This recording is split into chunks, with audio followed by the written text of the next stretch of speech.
Hey everybody and welcome to StrangePlay. I'm Rik. I'm Simon. And this is the StrangePlay podcast. Now we haven't done one of these for a while because we've been kind of over encumbered with news and stuff, but as there isn't any news going out for a couple of weeks, we decided to do this.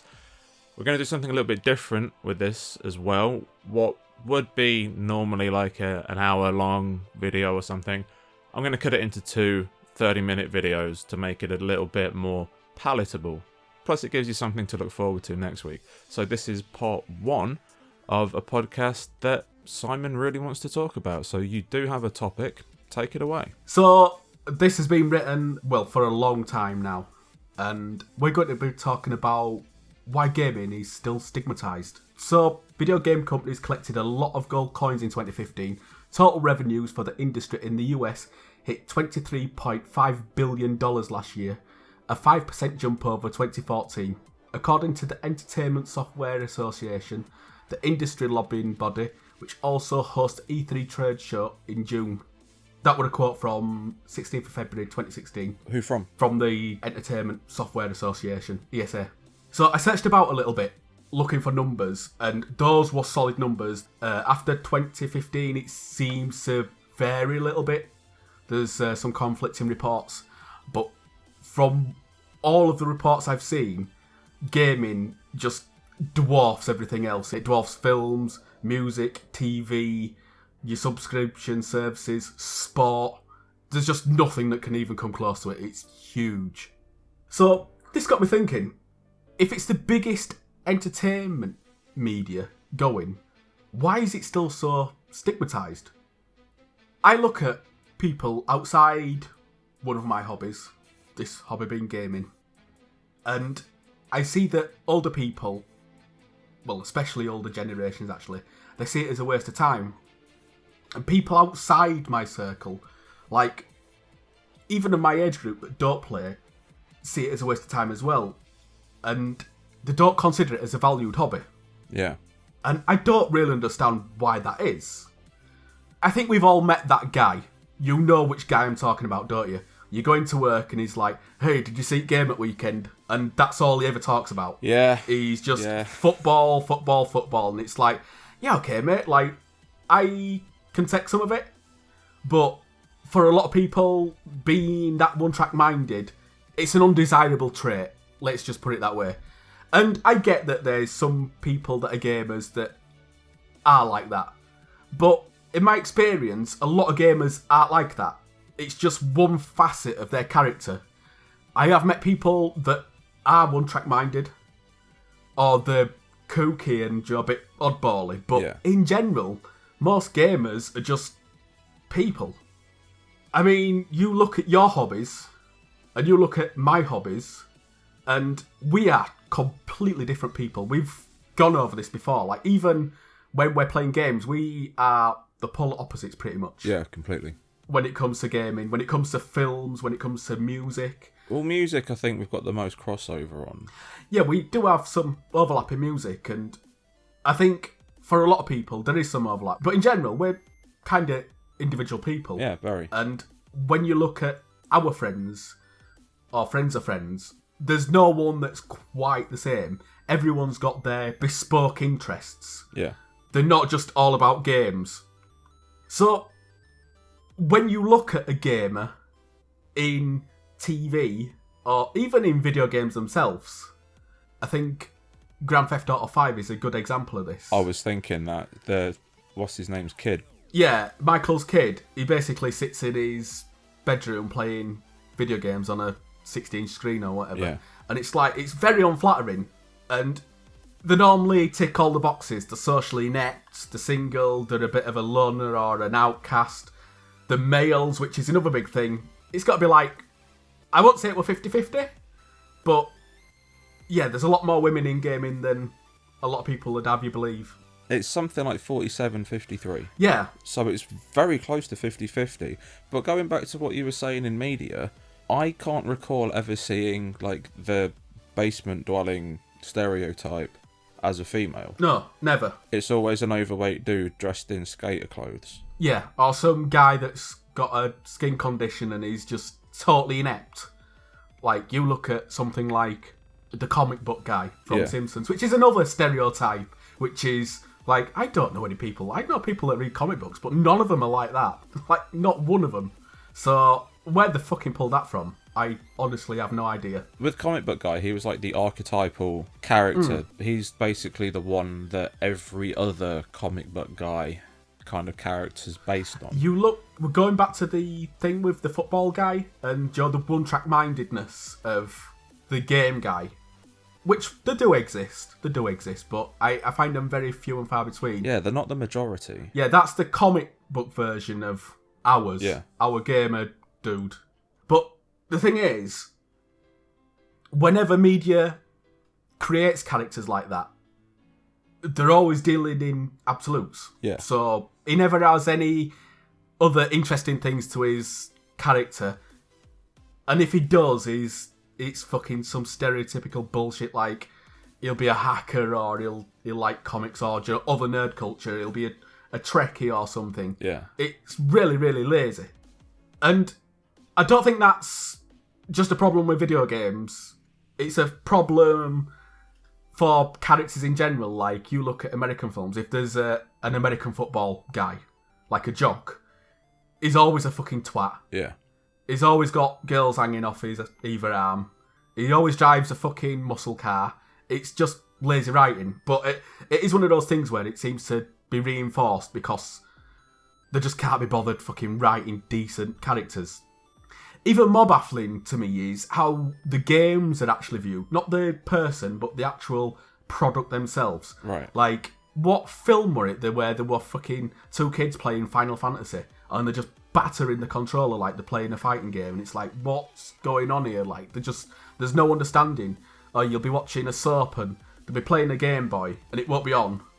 It'll be 10 years out of date, it will be a Game Boy. Or you'll have them playing Gears of War holding PlayStation controllers. Yeah, I mean, I get what they're doing. They're working with props that they have, but at least treat it with some sort of fucking care. Like, you can't do that because you're alienating a lot of people. The more people that are playing games, which there is now, it's going back to the very, very start of this podcast when we were mentioning how much money it makes. Yeah. There's a lot of people enjoying games. Those people must be watching these things and going, yeah, it don't work like that. Like, even to an extent that they're the most casual gamers ever. They might only play Call of Duty or whatever. They're going to know that whenever those circumstances pop up on film or TV, they're just going to go, well, that's bollocks. Yeah, the thing with that is I don't think that it comes down to, like, laziness or something, because getting products wrong, getting brands wrong, that's just stupid. So, like, having your actors holding PlayStation controllers when you've got an Xbox on, that's stupid. But the problem with games is when you're playing a game, your hands are doing fuck all. Yeah, they over-animate themselves. That's another thing. So, like, they have to do stuff like that to make it look like they're engaging in something. Even in the PlayStation 20-year celebration trailer that they did, where it has the constant time move. Yeah, the boy moving out of his house. Yeah. Even when they're playing, they're fucking moving around loads and mashing the buttons and stuff. Because if you've got a character, going back to your Final Fantasy example, if you had them actually playing it how you play Final Fantasy, they'd just sit there with very slight thumb movements and the occasional press of the X, and it just looks like they're not doing anything. They're going back to the silent film thing, where they had to... Yeah, I sort of understand where you're coming from there, but I still think it makes it look stupid. Oh, it does. I'm not arguing that at all. It looks ridiculous. Yeah, when, say, like, other stuff like, I don't know, cooking, or putting a plant in a garden or whatever, or, that other stuff that's like, it's quite menial, where it still looks like they're doing something. They're not being ridiculous with it. It's sort of like professional wrestling. Like, they're overselling it so much that it just looks so fucking stupid. And I think that angle inflicts damage or magnifies the stigma.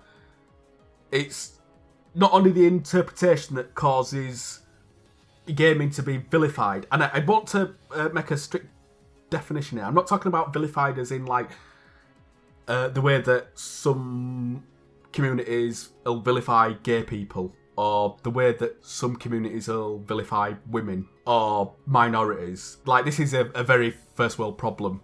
But I think that's one of the main causes of other media not really getting it. Yeah.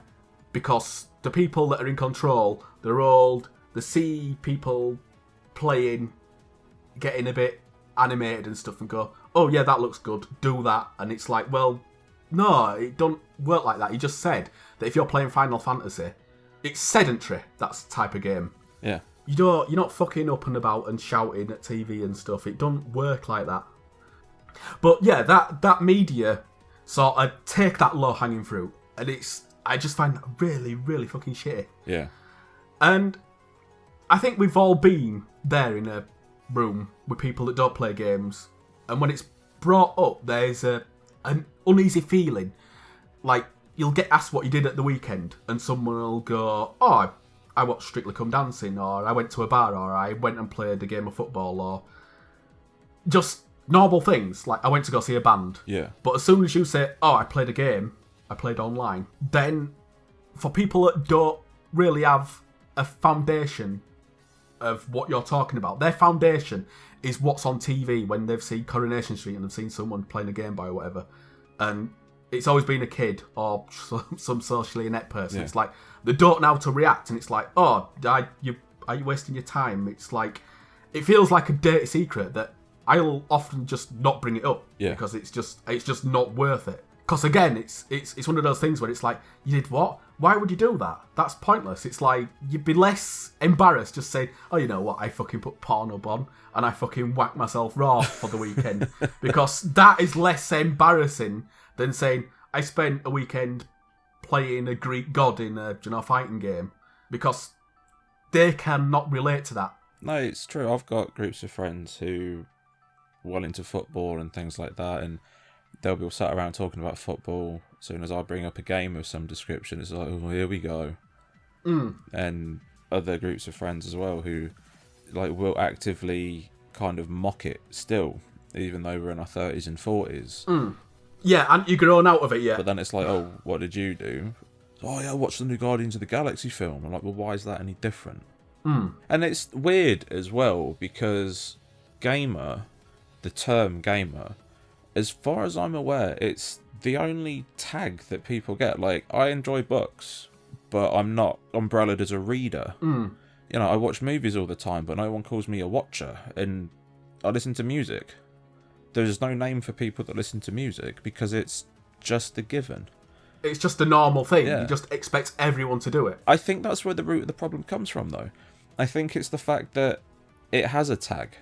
And because of, you know, the point of this podcast, talking about the stigma behind it, because it goes back so far, that name just has an image attached to it. And as soon as you mention video games, people automatically think gamer, automatically think of the stereotype. And it's weird as well, people's idea of games, because playing on a PlayStation, that makes you a gamer nerd, but playing Candy Crush on your phone, that's acceptable, because that's not a real game. That's a mobile game. It's like, yeah, but it's not a fucking game. That's another thing. Like, there's a very strict definition of, and we're sort of to blame for this as well, because we propagate it. We go, yeah, Candy Crush ain't a real game. It's like, speak for yourself. Yeah, on that it fucking one. is. You are manipulating objects within a digital framework. It's a game. You are playing to win. My auntie is vehemently against video games. She fucking hates them. Right, really. I'm talking about, like, she's got a son and a daughter now, and they play video games. And yeah, she limits their screen time. She's actually turned the power off on a Sunday morning to stop the boy from playing online because he's being noisy. Really? Which is, yeah, that's a bit heavy-handed. But the silly, hypocritical thing is, when Facebook came out, guess what she got addicted to? Farmville. Right? And this is when her son was very, very young. So he'd be going to, like, play school or whatever. And she'd be like, okay, so I'm going to take him to play school, and then I'm going to do my thing on Farmville because they'll be ready at 9 o'clock. and then I'm going to put the washing in. I'm going to put some washing on the line. I'm going to take my daughter for a walk. I'm going to come back. I'm going to dig those potatoes up and plant some carrots. And it's like, you are playing a game. And she's like, well, it's not a game. It's just on Facebook. And it's like, yeah, this is a game. You are playing a game. And she was pretty stubborn that she wasn't playing a game. She wasn't enjoying the game. It's just a time waster that she was spending time on. Yeah. It were a way to fill a day up.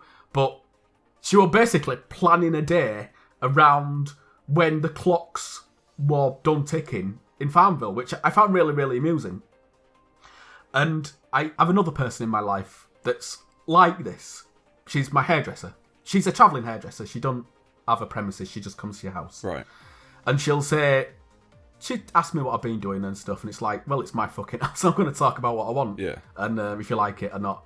And we talk about games and stuff. She goes, oh, no, it's like, oh, my husband played games. He played Call of Duty Zombies. And she's always a bit of a loser for doing that. And then she'll talk about other customers. She talks, specifically, there's an old couple. And when I say old couple, they're like in their 70s, right. This couple.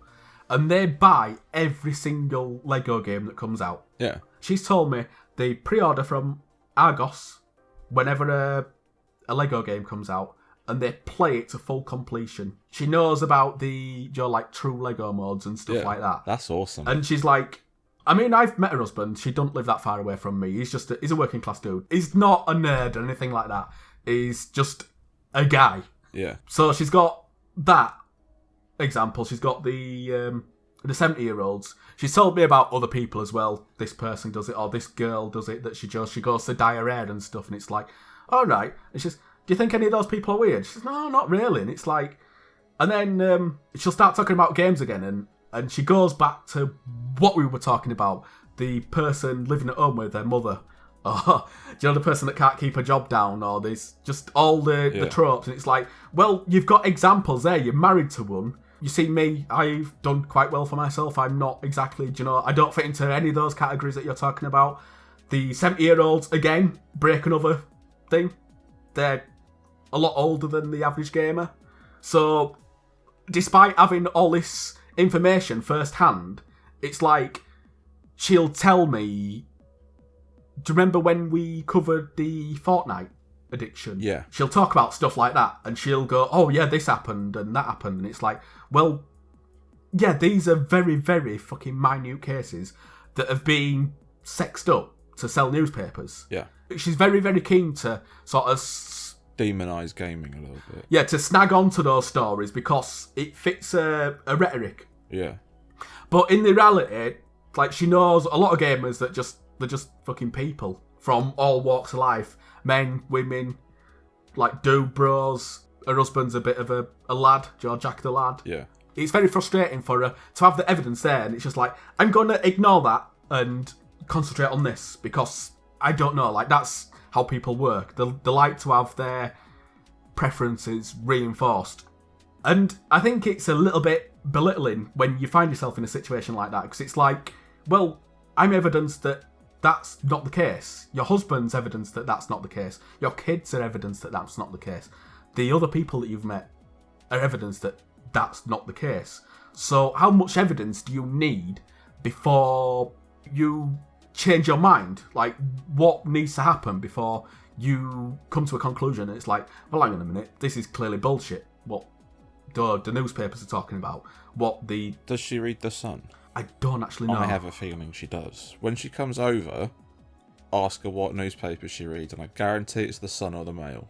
I will do. Well, she reads a lot of stuff on her phone, so it could be from multiple sources, because I think she sort of has the same. I'm assuming that a lot of our listeners are using Google phones, and it sort of does this thing where it collates cards depending on your search history and what you've shown interest in. Yeah. So, like, a lot of mine is video game stuff because I research for StrangePlay and what have you. But yeah, there's a lot of like Leeds United stuff and TV stuff in there from what I've watched on Netflix and what have you. So yeah, I think she uses those. But the mental thing is, although she's been a bit aggressive towards gamers, when she comes round, I invite my family over, so she cuts everyone's hair, or she dyes everyone's hair. And out of the 6 people that come, only 2 of them do not play games. Your mum and your nan?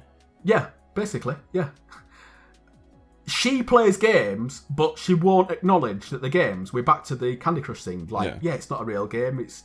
I'm playing... Oh, she was playing 2048 as well. The puzzle sliding game, which is, again, very addictive. But apparently it's not a game because it's on a mobile phone. It's such a fucking stupid mentality that people have, though, isn't it?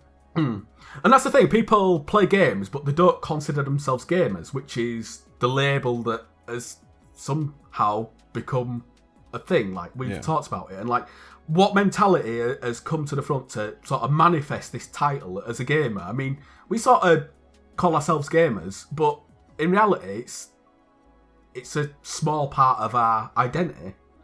And I'm sure that we've all got that auntie or uncle that you just constantly get barrages of fucking invites on Facebook to play some fucking game show so they can get crystals or whatever, so they can get on with playing whatever game they're choosing to play.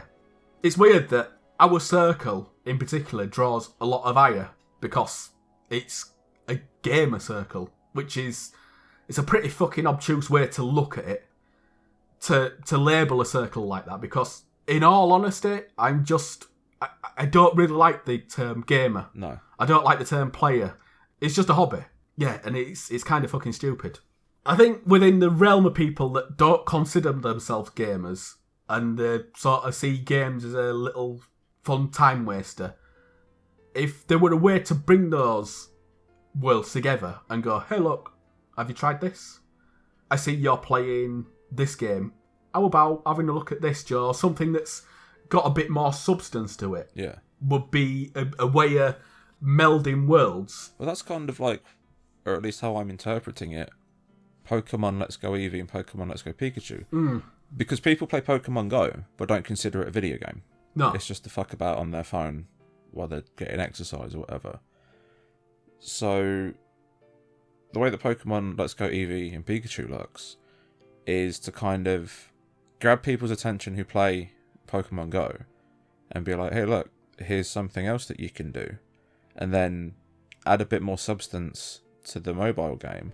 And then when the main game comes out next year, there'll be more people there going, oh, well, maybe I can give that a go because I've been playing this and then I moved to this and now I can do this. I think as well, like, you look at the average gamer, apparently is 35-year-old. He's a 35-year-old male and a 44-year-old female from industry analysis. That's interesting. Yeah, there's a lot of fucking people playing. And they're older than you think. Yeah. Because it's where the money is. The kids don't... You remember when you were a kid, you buy games, but you have to make them last because you just didn't have the money to buy more. Yeah, I didn't really buy games until I was 18. So 17 when I started work. Because I had no money. So getting a game for me was a fucking rarity. But you look at that demographic, the 35-year-old male and the 44-year-old woman. Right, the circle that I play in, when I play on PlayStation 4, as people from their 20s right up to their 70s. Yeah. It's got men and women. It's got gay and trans people in it. And I'm pretty sure that single people are actually the minority. Yeah. I don't think there's many people that don't have a partner. I'm just thinking now, yeah, it's like there's one or two in like maybe 20 people. It's not a lot, is it? It's like, what, 5% overall? It's not a big number. And yeah, it's really peculiar. Like, going back to the trope of the single guy that's, you know, like sexless, kissless, yeah, just completely hopeless, socially inept. It just don't line up with reality, which is like what all this is about. And I think as well, going back to the group that I play in, it has people that are really well educated, like super well educated, and then it's got fucking idiots like me in it. And then, like, you've got to look at the jobs that the people are doing. So you've got like a guitar teacher, civil servants, a retired pastor, an engineer for Honda, and a guy that codes, and a guy that manages a shopping precinct. Like, it's pulling us together in ways that a film or music couldn't, because you're actively working towards something. You're working as a team. It's like a team building exercise. So I don't think I could ever fucking have seen myself playing with a retired pastor. But here I am. Like, it's one of those things that gaming is, for the people that are willing to give it a chance, a great unifier. If you find a game that you like playing and it has a multiplayer mode in it, be it competitive or cooperative, you're going to find people that you like playing with. You don't clash with them. They're very zen to play with, or you like playing with them because they're either nice or they've got a skill set that is complementary to yours. Or they're just interesting people to talk to. Yeah, that's another thing. Like I said with the pastor, I would have never fucking talked to that guy in a million years, because we just don't have anything in common. And you made a very good point about the group of friends that you play with. I've played with them a couple of times as well. That's the thing about gaming, especially online gaming, that's so different to like other hobbies and interests that people have. Like, I'm a big rock fan. I love rock music. I also enjoy drinking. I go to rock bars and I talk to people there. But everyone there has just got that one common thing. You know, let's talk about music, let's talk about bands. But we're all talking about the same thing. Everyone, like, it's like going to a pub on match day. Everyone's there for the same reason. But when you're playing online with people, because there are people from all these different walks of life, it's like, yeah, you're focused on the game and you're talking about the game. But sometimes I'll just come in to your party and I'm playing something completely different. I've just come in for a chat. Yeah, it's a social aspect. Yeah. And you never know what you're going to get. It's a total grab bag of what that conversation is going to be for the night. And like, some of the friendships that I've formed, like that, like you, for example, you know, we've been friends for 11 years. Because this is something else as well. Meeting friends online and having like online friends. When I mentioned to Elena that you were coming to visit soon, this is the first time we're seeing each other in 11 years. And I mentioned that to Elena. She went, "Oh, that's weird." I was like, "Why is it?" It's not. Why is it weird? It's not. It's not. It's. I've probably spent more time talking to you than I have some of my family members over the course of a decade, easily. Yeah, and that's something else that people need to get over as well, because there's a big stigma attached to that. Online friends that you meet playing online games. Why is internet friend a thing? Why can't it just be friend? You know, if you're communicating with somebody and talking with somebody and sharing stories and experiences with somebody, why can't they just be your friend? Why do they have to be... Well, we actually know someone that got married to someone that he met online. Yeah. My cousin got married to someone that he met online. It's going to become normal at some point. I dated someone for a couple of years who I met playing World of Warcraft. And this is the thing that's crazy as well. Meeting friends or partners or whatever online, stigma behind it. People are like, "Oh, that's weird. That's a bit creepy." But online dating is completely fine. Even though it's exactly the same thing. If anything, it's more boring because you're taking boss battles out of it. You know, if you can bond over a boss battle, you're friends for life. But you're taking the fun aspect out of it and you've just got the, "Oh, do you like cats or dogs?" "Oh, quite like horses." It's the same fucking thing, you know. Internet meeting someone. It's small talk. It's basically small talk. It means fuck all. But if you meet someone in a game and you start talking to them, you know you have a shared interest there and then, and you have a sort of camaraderie, I find, with the people that you play often. It's the perfect icebreaker because you don't need to think of an opener. You know, you're like, oh, on an internet dating thing, your first message. A lot of people say, "Oh, your first message is the important one because it, you know, you've got to break the ice and you've got to appear interesting."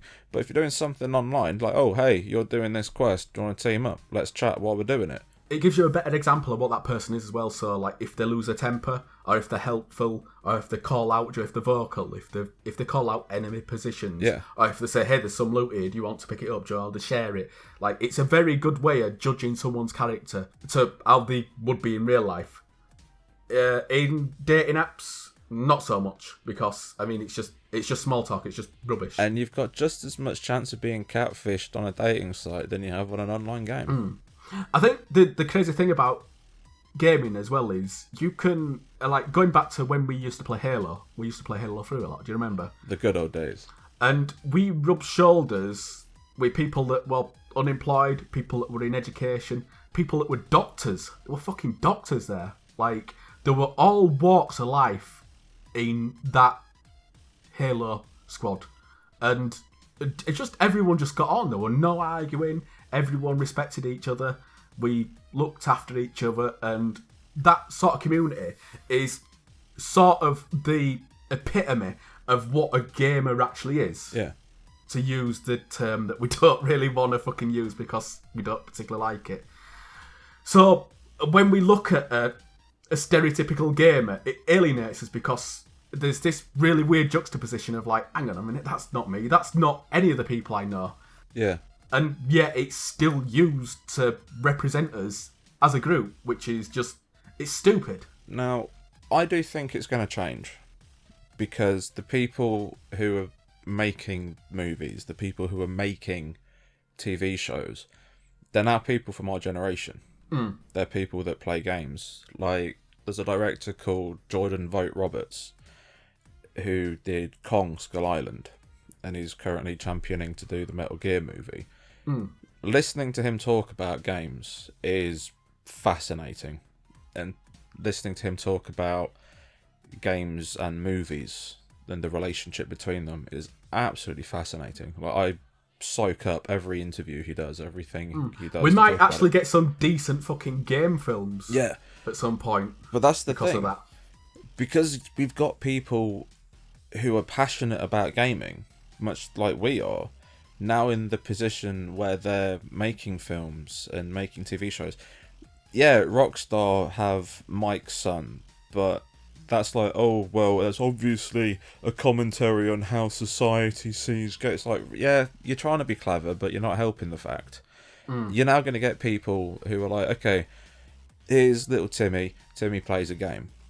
That's it. Yeah, you've got people that actually understand the medium pulling the strings. That's the best way to explain it. Yeah. You've got people that know where they're coming from, and they're going to make more relatable content that includes gaming, and that will change people's perceptions that don't understand what it's like to be a person that plays games. Yeah, and I'm glad that it's going to be changing soon, because like, another example of gaming being stigmatized is one of my girlfriend's friends.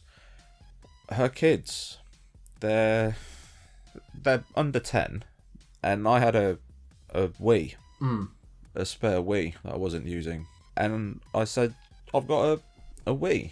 If you want, the kids can have. Oh no, they're not allowed to play video games. Why not? Because they're video games. It's like, that's not a reason. I think the craziest thing is the Wii, when it launched, was the closest that we got to making everyone play games as we ever got.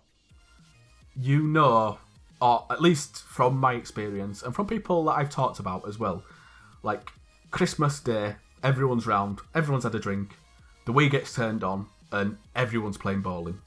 The controller's getting passed around. Everyone knows how to do it because it's dead simple to learn, and everyone takes part. Yeah. There's no barriers there. They don't feel like... And this is a fault of gaming as a whole. Like, some of it is impenetrable. You know when... Like, I've had girlfriends where you'll say, hey, do you want to play this? And it'll be Halo or whatever. And they'll spend most of the time looking at floor or the sky because they just really struggle to control it. That's a topic for another time. We will cover that. But with the Wii, you didn't have any of that.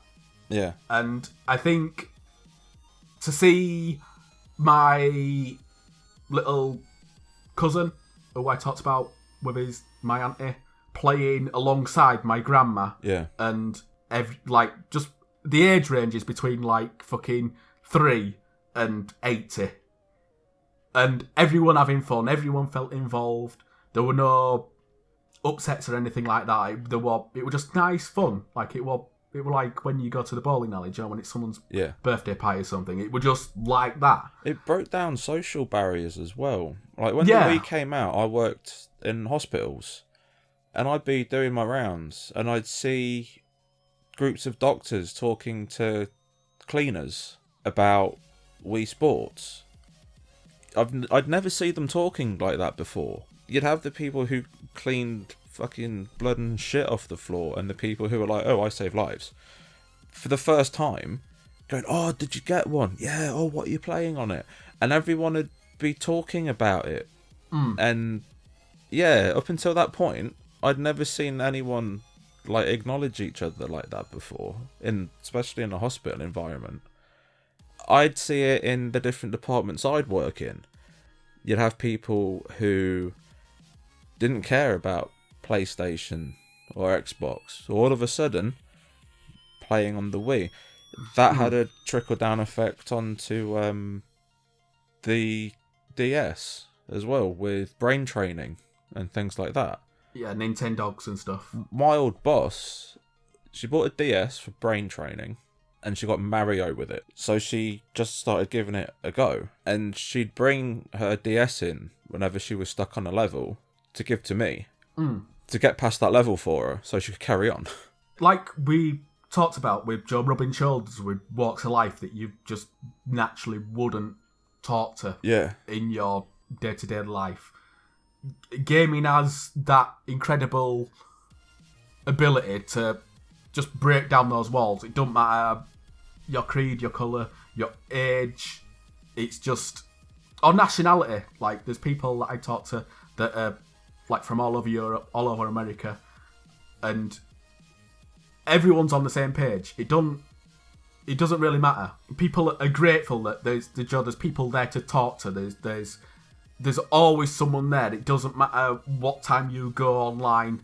You can go and talk to someone. It's like a bar that never ever closes. Yeah. You can go there and socialise with people and find someone that's on your level, no matter what walk of life they are, which is just, that is a fucking phenomenal thing when you think about it. Yeah. So, this looks like a good place to leave part 1 of the Gaming Stigma podcast. Please feel free to leave a comment below, or talk to us over at Twitter at StrangePlay UK, or follow us on Instagram at StrangePlay. You can also join our Discord server, invite link in the description. Also, if you like this video or like what we do on the channel, feel free to give this video a like, subscribe to the channel, and share this video with your friends. It helps us grow and we really do appreciate it. But until next time, thank you very much for watching, and we will see you then. Bye bye.